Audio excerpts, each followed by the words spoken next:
is so fascinating because you're a doctor writing about a doctor. Yes. That would be the biography of Joseph Warren, the Revolutionary War hero, probably better known for his battlefield heroics and his political activities. But he was also a physician, and that was my first major historical work, in that I had a strong background in history and in medicine. And Warren's surviving papers, a disproportionate number of them, are of his medical practice. So it was kind of a natural that I get into it and convey the life of this fascinating patriot as a physician and as all these other wonderful things that he was doing simultaneously. Yeah, I've always thought that was fascinating because you were able to get particular insights, right, that a lay person wouldn't be able to draw from those papers. It would be hard, to realize the subtleties of practice of medicine in the 18th century. I'm probably one of the few doctors who can make a house call for 18th century medicine, but I wouldn't actually recommend volunteering for that for various reasons. Well, let me welcome everyone. I'm Lee Wright. I'm the founder of History Camp. I'm near Boston, and with me in Virginia is... Hi, I'm Carrie Lund, the director of The Pursuit of History, the nonprofit that brings these History Camp discussions to you each week. Tonight, we are excited to welcome Dr. Samuel Forman. And Sam is a historian and Harvard University faculty member. He was educated at the University of Pennsylvania in American history. Throughout his successful careers as a physician, military officer, and businessman, he has published and lectured on historical topics that inform current issues. He was inducted into the Society of the Cincinnati as an honorary life member based on his historical writings. His definitive American founders biography, Dr. Joseph Warren, The Boston Tea Party, Bunker Hill, and the Birth of American Liberty, won the American Revolution Roundtable of Philadelphia's Book of the Year Award. Sam was one of our first guests on History Camp discussions. If you've been with us for a while, you may remember that. And that was to discuss his Joseph Warren biography. We will put a link in the chat for you to watch that later if you're interested. Now, tonight, he's joining us to talk about his new book, Ill-Fated Frontier, Peril and Possibilities in the Early American West. So thank you, Sam, for coming back and joining us again. Great to be here. And Sam, we should really start off by thanking you, not just for the new book, the previous book, but that you are one of the people who made History Camp happen. Most people don't know the backstory, and that is you were the second person I asked about doing History Camp several years ago, and you said, yes, let's give it a try. And so it's thanks to you, thanks to John Bell, thanks to Liz that History Camp even exists. So thank you. Lee, you're being too modest. I don't think it would have existed without your vision. But at any rate, it's really become quite the activity. And I hope people visiting tonight will also check out other Pursuit of History and History Camp related activities. Hopefully in the future, a return to our huge, fun in-person events, right. But also the remote events. Like the successful visits across America last summer and the summer before that. Yeah. Well, great. Well, let's talk about this new book, and let's kind of set the stage. Help us understand what time period this is, what the country looks like at this time, and what this region looks like. Yes, the time frame is the post-revolutionary time frame. Of about 1789 to about 1795 is what's covered most thoroughly by the book. And let's see if we can have a map, because your question about getting oriented to this time frame and really to the geography, I think is central to this story. I will say it's really part of the American Revolution in the sense that it has to do with unfinished business, if you will, of the American Revolution.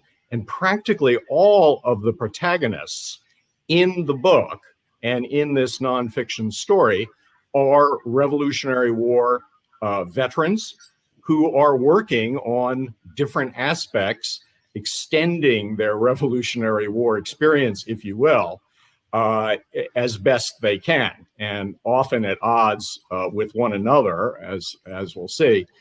But the geography covered is a large pioneering group that departed the East Coast from the middle of New Jersey in Monmouth County and traveled the entire then western and southern frontiers. So just as a quick orientation to the map, we have here North America, predominantly east of the Mississippi River. And that black line is the line that the pioneer group followed across the then frontier. Now you'll notice that it really is modern Midwest and Delta South. However, in the late Confederation and early federal period of 1789, 1790, when the Constitution had just been adopted, that was the Western frontier. And in order to get west, one had to go east, overland. If you were starting in the mid-Atlantic region, or even some people in New England, you would come south and cross Pennsylvania west from, in this group, actually crossed the Delaware River at Washington's Crossing, only they were going in reverse. And for the African Americans in this group, it was not a path to freedom. The group traveled west across Pennsylvania, an arduous trip in that day. Took them 3 weeks. They got to Fort Pitt, which was Pittsburgh, population of about 300 at the time. Got rid of their ponderous wagons and had built flatboats to go down the Ohio River. And their intention was to go the 1,000 miles from the headwaters of the Ohio River at Pittsburgh all the way down to the confluence of the Mississippi River. Now, in order to do that in this time frame, they had to cross highly disputed territory, disputed between the infant United States and the Northwest Indian Federation. Now, the Northwest Territory, which on maps that we see in textbooks, was very neatly laid out and part of the United States. But in fact, on the ground, it was the Native Americans who dominated the territory north of the Ohio River. We're talking about modern Ohio, Indiana, Illinois, those places. So the pioneer group had to traverse this gauntlet of Native Americans who were violently resisting all settlement, not only of their territory, but preying on settlers passing through on these flatboats laden with goods for trade and for setting up farms, and in many cases, enslaved Americans. So once this group, and I'll describe to you a little bit more about who the group consisted of, got to the Mississippi River, then they sailed south down outside of the territorial United States into what was called Spanish West Florida.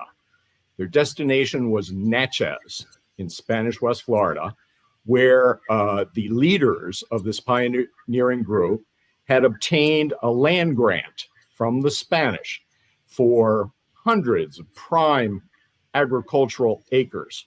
And the requirements of the land was free, but the requirements of the Spanish land grant was that the Americans coming to claim it had to renounce their American citizenship, become citizens of Spain, and they had to create productive farms, plantations, to grow initially tobacco and indigo.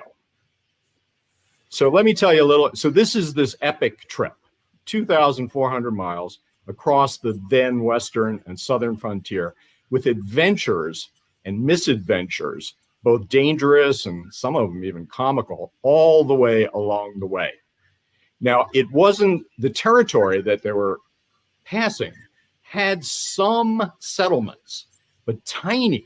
They compare to the subsequent developments. For instance, on the Upper Ohio, the group stopped in at Marietta, Ohio, which was one of the first Caucasian settlements in the Ohio Territory. And it had about as many people there, maybe about 100, 150 at that time. And it was the same order of magnitude of this pioneer group, who numbered about 90. And in fact, the two groups visited each other, one already settled there for about a year, and then the others passing through. Places like Cincinnati, Ohio, were really just a tiny settlement around a beleaguered fort there. By beleaguered, I mean that the Native Americans were dominating so strongly that if the fort sentries ventured more than 100 or 150 yards outside of the fort, they had a pretty good chance of becoming scalped or killed. So the group stopped at Cincinnati, and then on down the river to Louisville, modern Louisville, which at that point had a population of around 200, and other places along the line until they got all the way to Natchez. So although these settlements were very small, tiny, they had a character, which is actually, you could see the modern characters and characteristics, kind of taking shape, like a founder's effect of the plantation economy emerging in Louisville, and then the traders who were trading with the Indians and the settlers. Many of them came from the East Coast and were resettled there. The African Americans being brought against their will to set up the plantations, but many of them eked out a measure of autonomy, even with these draconian kind of measures. And I address all of that sort of thing. So let's talk about the group in particular.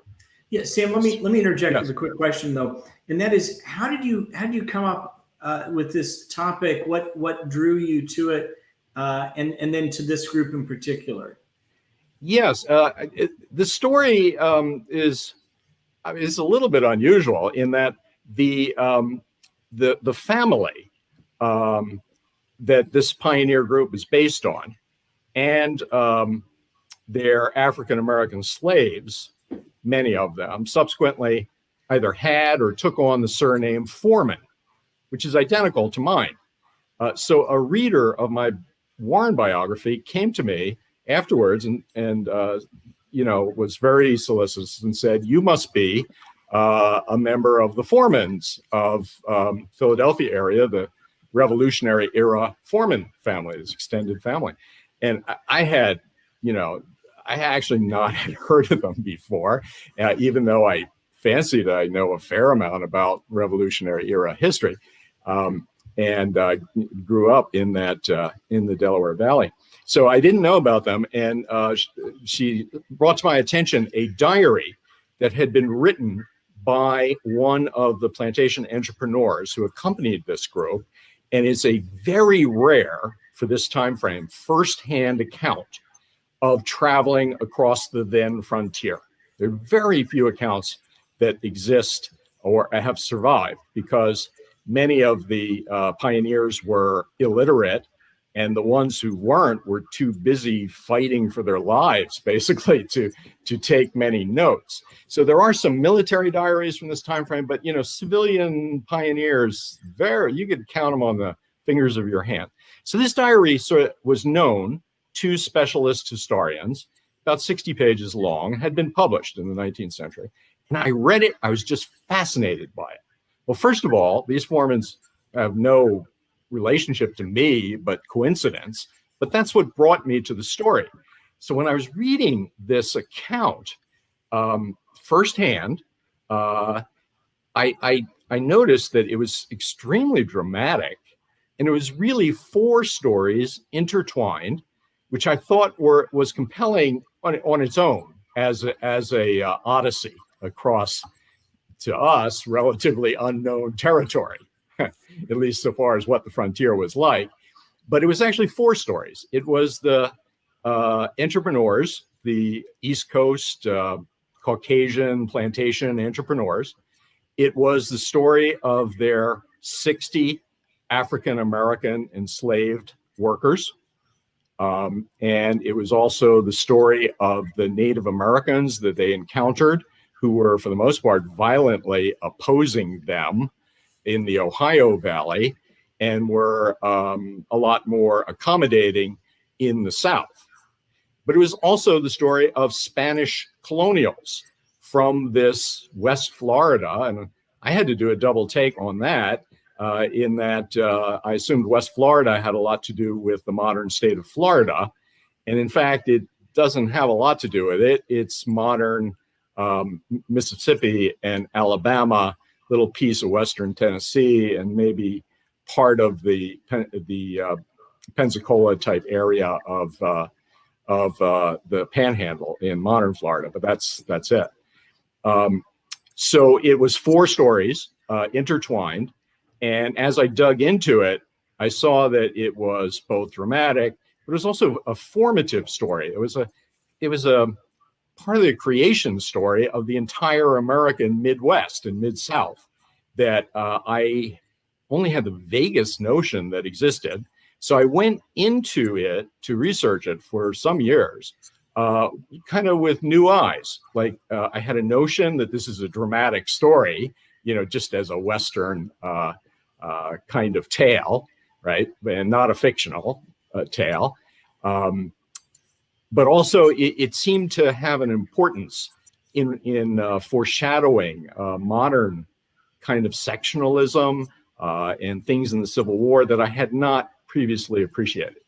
So I don't editorialize on the latter point, but for an exciting Western nonfiction yarn that takes those people who like The Revenant into even earlier territory and wilder territory. And I think it could be enjoyed on that level. But also, I think a lot of people will see the bigger picture of it, that in a lot of ways, this is foundational to subsequent American history, in some ways even more than some of our favorite episodes during the Revolutionary War of a few years before. Well, Sam, this is so interesting. I know folks are going to enjoy your book. Tell us a little bit about this group, and why don't you give us a sense maybe of some of those encounters along the way? Yes, well, let's start out with the person who envisioned it, the chief entrepreneur, if you will, and set this huge story in motion in a way that eventually engulfed him in a way that he could not foresee, and really everybody involved in this story and for generations past. Now, this is General David Foreman, wearing his Revolutionary War general's uniform, which he never really had in the field, but at any rate was very proud of his slim claim to. And this is a commissioned pastel from the 1790s. And it's interesting to me because this revolutionary, like a minor Revolutionary War figure from New Jersey, had a very inflated view of himself. So this is a commissioned portrait. And even so, you could see that he kind of has a querulous, oppositional, prickly kind of sneer. And so even, trying to put a really good face on this guy, he is a piece of work, And so what he did during the Revolutionary War, just for those people who are fans, including myself, was that he was involved from the state of New Jersey in the militia and briefly in the Continental Army. He led one of the columns in the Battle of Germantown, around Philadelphia in 1777. He was at the Battle of Monmouth alongside General Lee, and in fact testified at General Lee's court-martial against General Lee. He was involved in an international incident called the Asgill Incident in 1782. I won't detail that, but it seems as though controversy would follow this guy no matter where he went. He was responsible for putting down or keeping the Tories or loyalists in check in Monmouth County. And central New Jersey is notable in the Revolutionary War for the entire length of the war, from 1775 all the way to the end, I mean, beyond Yorktown. The Loyalists had a strong military presence in Monmouth County, and there were raids and counter raids, and it really got ugly as a guerrilla war. General Foreman, like some of his neighbors, had a slave-based plantation. Some of those slaves were running away to promised freedom as British soldiers. One of them, some people may know of as Colonel Ty. It didn't come from General David Foreman's plantation, but a nearby one, and was involved in basically terror campaigns of reprisals and that sort of thing. In fact, General Foreman's nickname during the Revolution was Black David Foreman, in the sense that he was accused of, and at least in one case, possibly guilty, of executing loyalists without trial, in other words, summary type execution of loyalists. So they had very little time for him and nicknamed him Black David Foreman. Black, in this case, being identified with the nether regions of hell. Even after the Revolutionary War, though, that name seemed to have stuck with him. So General David Foreman, after the Revolution, had a view of himself as being a war hero and being due deference in the state of New Jersey. He never himself ran for office, but he had handpicked people that he wanted to run for office. And when they failed, he was accused of getting violent at the polls, etc. Meanwhile, apparently he had his eye on nearby states who were starting to have a slow manumission or freedom for slavery. For instance, an early law comparable to what was going on in Massachusetts in 1780 of a slow emancipation of slaves was passed in Pennsylvania across the river in 1790. So although General Foreman didn't leave diaries of his detailed thoughts, but he apparently saw the handwriting on the wall, and for a plantation-based person like him, depending on enslaved labor, I think the handwriting was on the wall that at some point New Jersey might emancipate their slaves. As it turns out, it was one of the last states, northern states, to do that, but he didn't know that. And so he seized upon an offer of land grants that the Spanish minister was offering to Americans, as I said, who were willing to renounce their citizenship and go to Spanish West Florida. So General Foreman decided to cast an enterprise out of that. He was not the only one, but he was probably the biggest and most successful person to do that. So he decided to uproot his entire enslaved population and send them to Spanish West Florida for a land grant that he obtained from the Spanish minister in New York. Now, he himself did not go initially. He dispatched his older brother, Ezekiel, who had been a minor civil servant in the Continental government during the Revolutionary War, and his much younger cousin, talk about confusion, Samuel S. Forman, who actually was the fellow who wrote the diary, to accompany these slaves across the frontier and settle in Spanish West Florida. So technically speaking, they formulated a slave coffle coffle is like a group of slaves who are forcibly being torn from their families and uprooted and being sold downriver. It's mostly a concept, at least in its most heinous and probably better documented characterization, comes from the antebellum period before the Civil War. So this coffle was bigger, but it was also different. There were no there were no chains, there were no whips.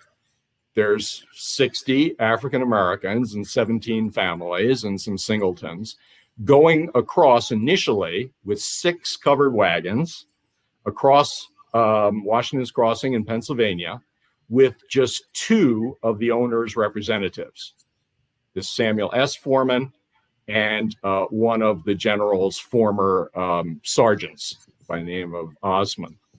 And they're going to take this group all the way across Pennsylvania and in Pittsburgh meet up with Ezekiel, who is coming separately from Philadelphia with his family.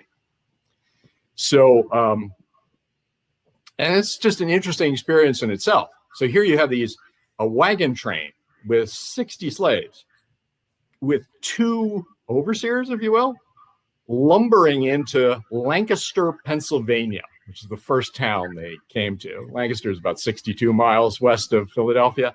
And in those days was probably about the last, kind of civilized big town on the way west. It's a major route west across this, they called it the Old Forbes Road.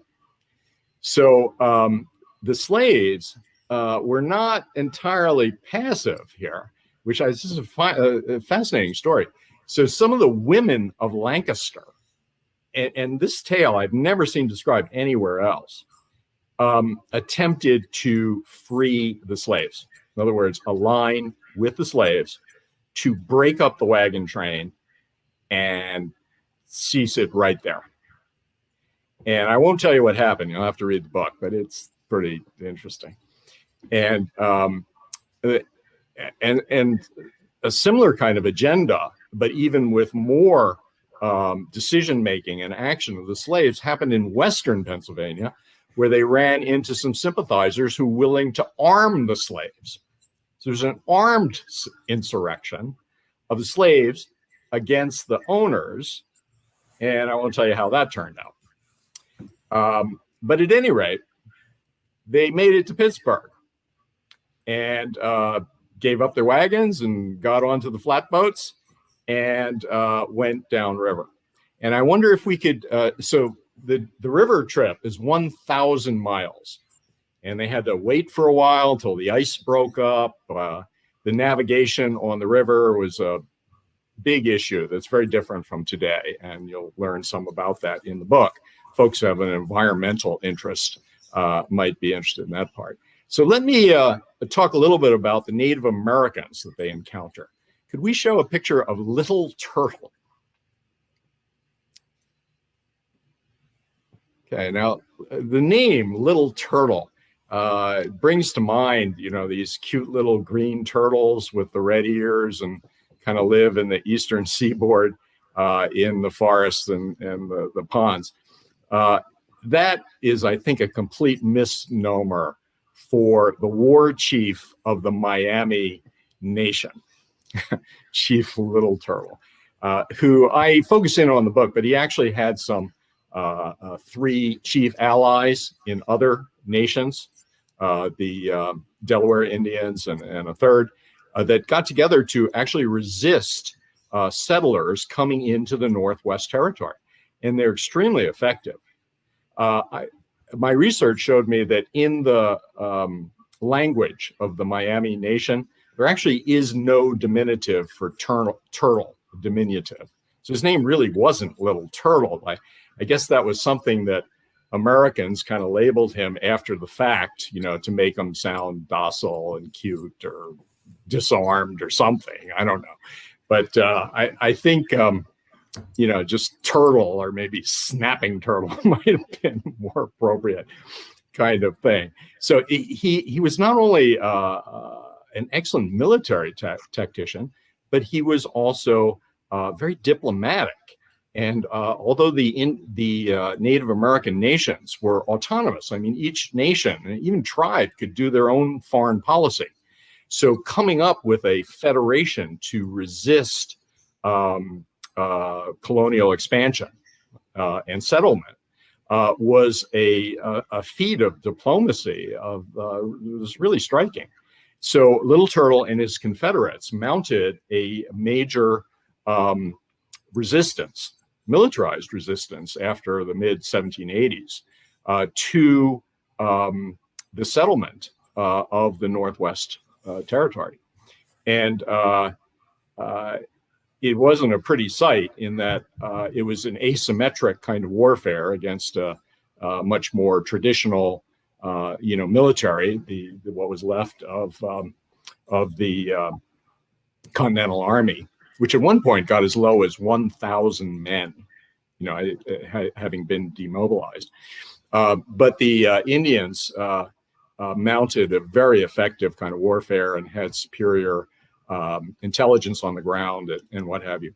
So the United States military suffered its greatest defeat at the hands of the Native Americans in this time frame. In the Ohio Territory, General St. Clair and his entire army was defeated in the field in Northwest Ohio by Little Turtle and his Confederates. They decimated and killed and wounded 90% of the American army. Basically, totally destroyed the American army in the Northwest, and leaving the frontier from the standpoint of the nascent American nation, like completely exposed. And not only could the U.S. Army not defend what settlers had enough nerve to go out that way, but couldn't even defend themselves, basically. So that was the time frame that this pioneering group decided to cross the Ohio River, which is, the area of the Northwest Territory. So they had a number of adventures along the way, both in encounters with hostile natives and with the elements themselves. The river was quite untamed. At one point, the boats were tied up for the evening and tore off their mooring. Some of the Black children apparently fell into the river in a moonless night where everybody was convinced that the Indians were going to attack at any time. And the slave drivers, basically, the plantation entrepreneurs, had to decide what to do. And, with the possibility of some of their African-American charges having gone overboard. And I'll leave you to read the book to see what happened on that one. But it probably be quite surprising. So at any rate, so Little Turtle had some military success on a war of terror against the Americans, and succeeded for a while until the tables got turned.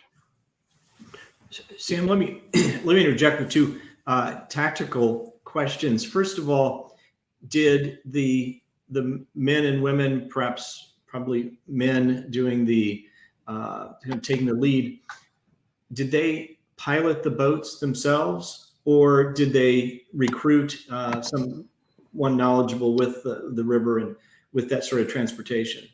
Both.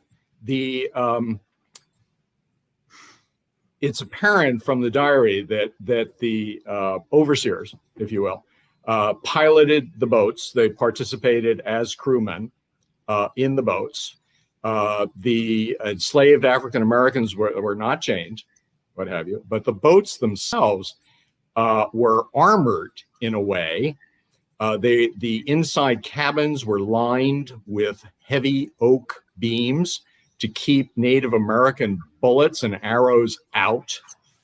And even though there may not have been chains, I think there was great interest that the African Americans not escape. Unfortunately, of course, we don't have the point of view of the African Americans during this trip. There are some other tales of African Americans in comparable, involuntary transport It's called, historians even call it the final passage, which would be internal forced movements within the continental United States of enslaved groups from one place to another. Other escaped slaves, one of three things could happen to them. They could either be killed outright, scalped just like the white people, and their scalps, adorn the native rituals for that kind of thing. Or they could be captured and held for ransom and sold back to other plantation entrepreneurs, or they could become free. So that last one is pretty attractive, but the other two are kind of scary. So for those African Americans who did escape and go to the Indians, they were just taking their entire lives in their hands, because those other outcomes could have happened and did to others. Now, significantly, I should have mentioned the plantation entrepreneurs, this Foreman group from Monmouth, went out of their way to do self-interested things that maybe softened the slavery a little bit.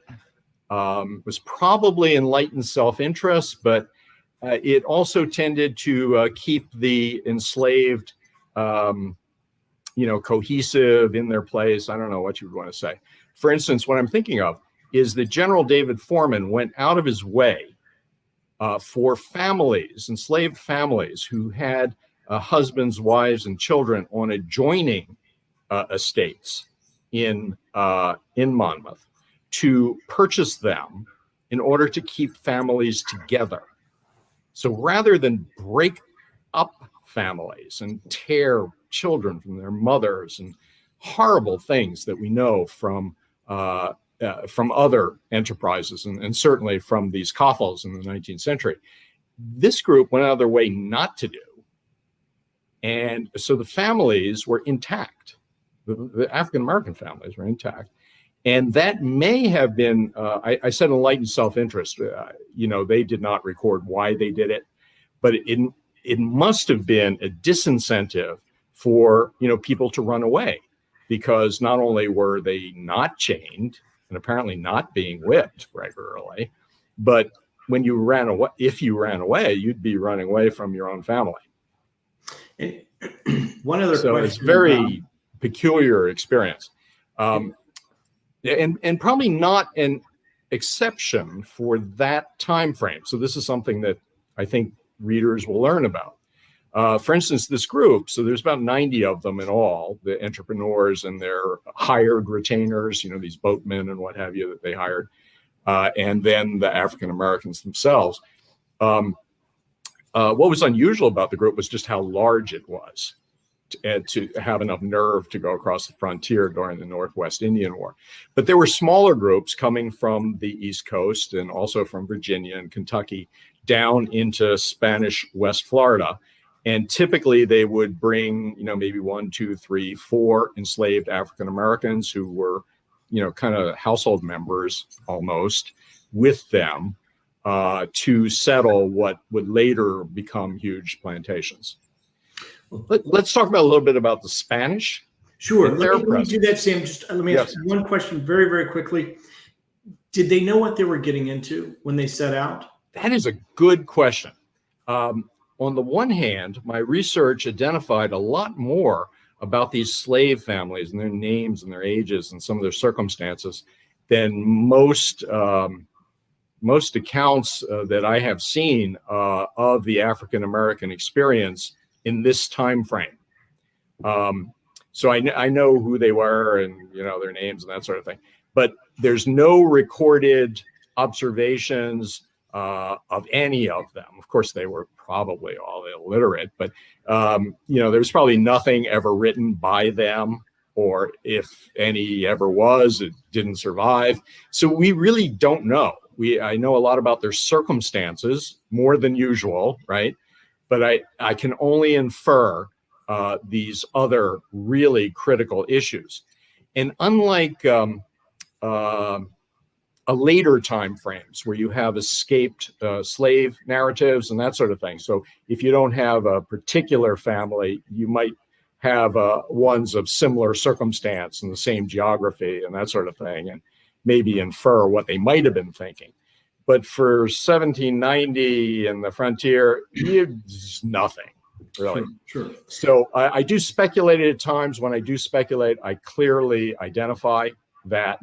But I would say that there are critical pieces where we would really like to get inside of the heads of the African Americans and the Native Americans, for that matter.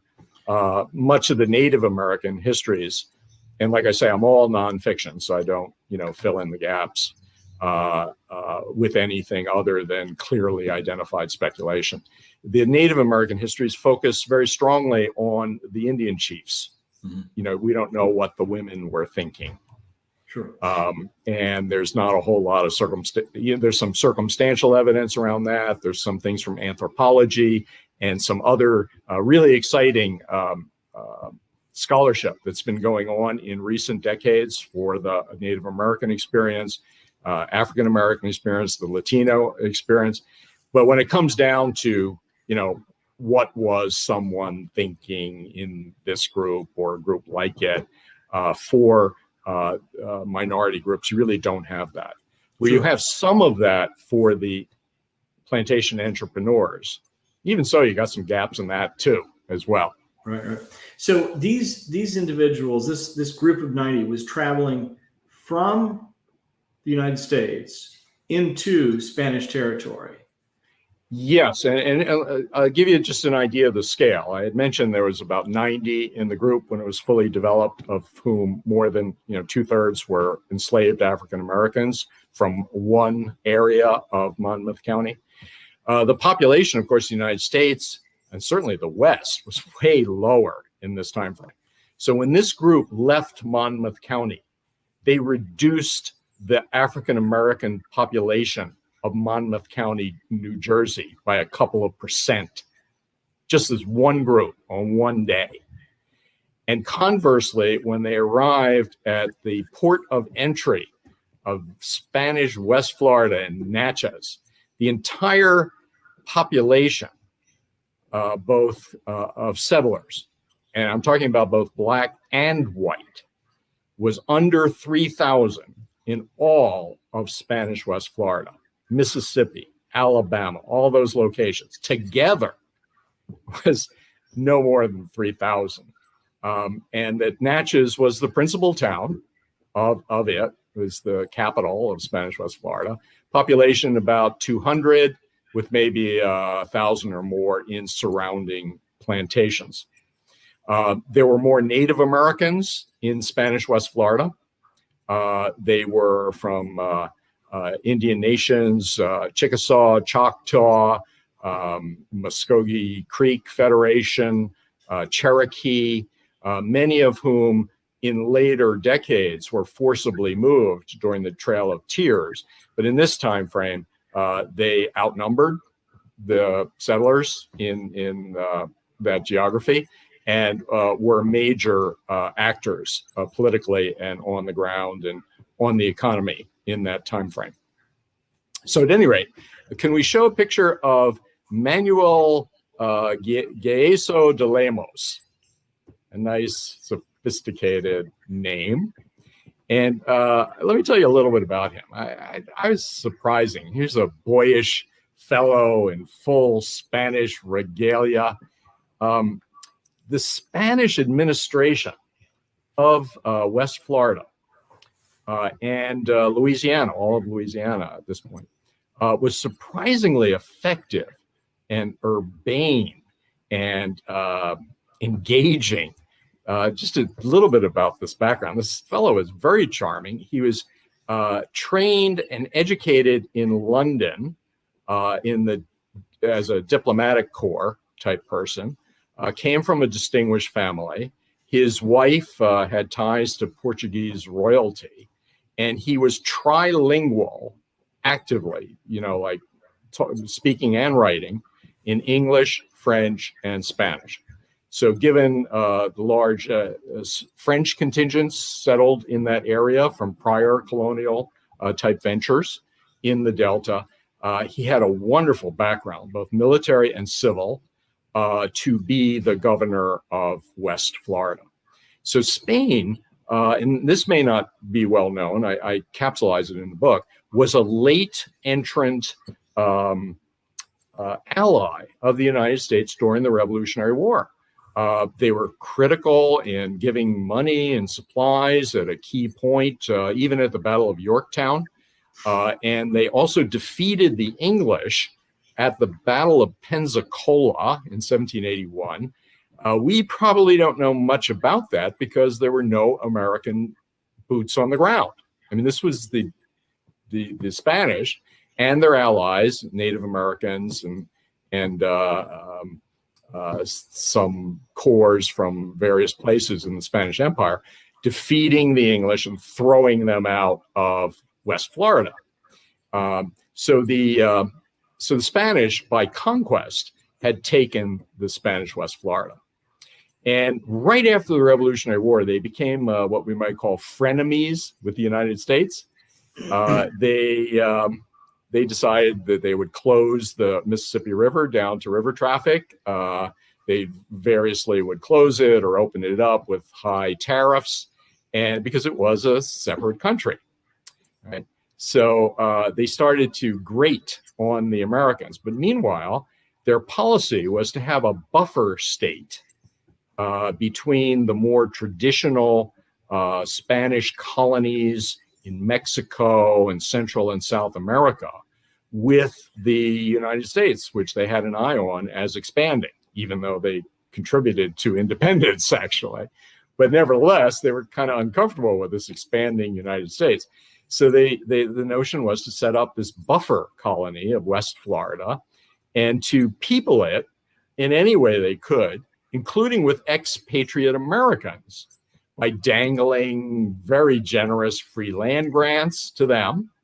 All the settlers had to do was renounce their American citizenship, become basically dependent on Spanish largesse, and also a couple other things that you wouldn't find in Mexico, where the Spanish Inquisition was still in effect, that they could stay being Protestants. They could worship in private, but just not publicly. So the Catholic religion was the official religion of Spanish West Florida, but the American immigrants were allowed to do as they pleased religiously, so long as it wasn't in public. I would say that these earliest American settlers were heavily economically motivated. And although there was a round of religiosity, taking hold in Mississippi in later decades, it's not real apparent here. And it seemed at this point, the religion was the almighty dollar, and not the American dollar, but the Spanish pillar dollar. The other way the Spanish held out, the olive branch, if you will, or the emoluments, was to subsidize the initial years of the tobacco crop. So these new settlers, as much tobacco as they could grow, could be sold for hard Spanish silver dollars down with subsidized guaranteed prices down in New Orleans. So in the post-revolutionary depressed economy in the United States, this was a way to riches. And these particular groups, this group, and I think other settlers from that time frame, although they considered themselves American patriots, they were really quick to renounce their citizenship. I mean, I was really impressed. And so Ezekiel Foreman, he was the David's brother. When he got down to Spanish West Florida, he set up a couple of plantations. He became a favorite of the Spanish government. He became an alcalde, which is a minor Spanish official, and was basically a functionary of the Spanish government there. Now, the fellow, the diary writer, stayed for a year in Spanish West Florida, and he was offered his own plantations and that sort of thing. And he decided, and it's not real well documented why, that he was not comfortable with this emerging slave plantation. And he returned north and went on to the New York northern frontier, which is a free state. And he lived for a long time, and we talk about in the book, he lived to see the Civil War. So he's got to appreciate in kind of an affecting way what his handiwork had wrought so far as sectionalism and eventual conflict. So the Spanish, the other way, the Spanish, they were very charming, and they, I don't know, you might say coddling or something. They wanted to make these entrepreneurs like really comfortable. So when Manuel de Rega's spouse passed away very rapidly, unfortunately, these Delta diseases came down very hard on the entrepreneurs. Not so much the African Americans, as it turns out, but at least not in this time frame. But so his wife died very quickly. So he assimilated by charm, with his continental charm, the daughters of American expat planters. So he was married within a year to a beautiful daughter of, one of these planters. She passed away. He married her sister. And so he went native in a way, but I think it was strategic into having these Americans see themselves as Spanish colonials, and that their success rested with Spain more than the baby United States. There are linkages, which you'll see in the book, to folks of the Burr conspiracy and General Wilkinson, who was a spy for the Spanish, have some ties to this group, and it's not surprising. Well, Sam, it sounds like quite an adventure and such an interesting period of time and region that we don't often hear about or discuss. And I think Carrie has some questions for us. Yes. All right, Sam, we're going to actually wrap up with one question that most people probably don't know about this. This book was something you were working on the last time we had an in-person History Camp Boston, and you took your work to that, and in your session, you had the audience kind of help you narrow down the cast of characters to focus on. You want to tell us a little bit about that? Yes, and I guess I'll make a pitch for in-person history camp, which can be serious. Well, the history is serious, but people are there to have fun and not, do their scholarly requirements. Although we do have some pretty, impressive scholars too now. At any rate, when I was at the point of writing the book, having done all this research, and also casting it as an important project in that this geography maps over modern U.S. politics more than the Civil War does. So at any rate, that's a whole story in itself. But that was the notion that was important. But I had this huge cast of characters, people that were not only central to the story, but folks that were key to the frontier and that this group touched, and it was a way to learn about them. It seemed to be like too much for a popular history, even though it was based on scholarship, new scholarship, a lot of it. So I put it out to a history camp audience. I kind of described the high level story, and then I laid out all the possible principal characters, if you will. Now, they're all historical figures, and they all had a piece of the story, but I wanted to know which ones, were most fascinating or striking or whatever, and I was going to, at least from a storytelling standpoint, focus in on their histories. So I put it up to a vote, actually, as to which of the characters were more compelling than others, and told it in what I hope to be an exciting way. It'll read like a novel and nonfiction, but in fact it'll read like fiction, but it's not. It's all nonfiction. But I did have a choice of folks to focus in on, and the history campers actually helped me with that. That is fun.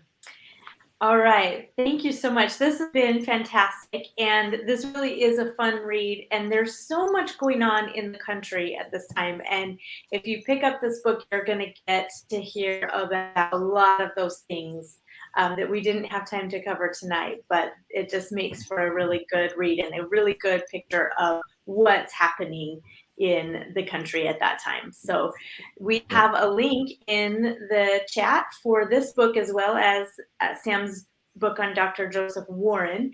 And we have a special opportunity for you if you purchase those books through our Pursuit of History shop. You can get those inscribed and signed by Sam, and he will send those out to you. So we have those links for you. We've also put the link for his previous interview about Joseph Warren, and you can watch that as well. So if this is something that you enjoyed tonight, you can tell your friends about it, share our emails, share the social posts, and consider making a small donation to the Pursuit of History to keep this going. Next week, we will be speaking with Arthur Herman about his new book, The Viking Heart, How Scandinavians Conquered the World. And they even had a hand in creating the American Dream. So that will be a fun discussion, and we hope that you will join us for that. Carrie, let people know that they can download the entire schedule, which will fit ideally on their refrigerator or bulletin board, and they won't miss another session. Yes, and that is available at historycamp.org. It's right below the screen where you watch this, and you can download that and print that out if you would like. And of course, share that with your friends too, so they can see all the exciting things that are coming up. Thank you, everyone, for joining us tonight. Thank you, Sam, for spending the evening with us. You're welcome. Thank you. Good night.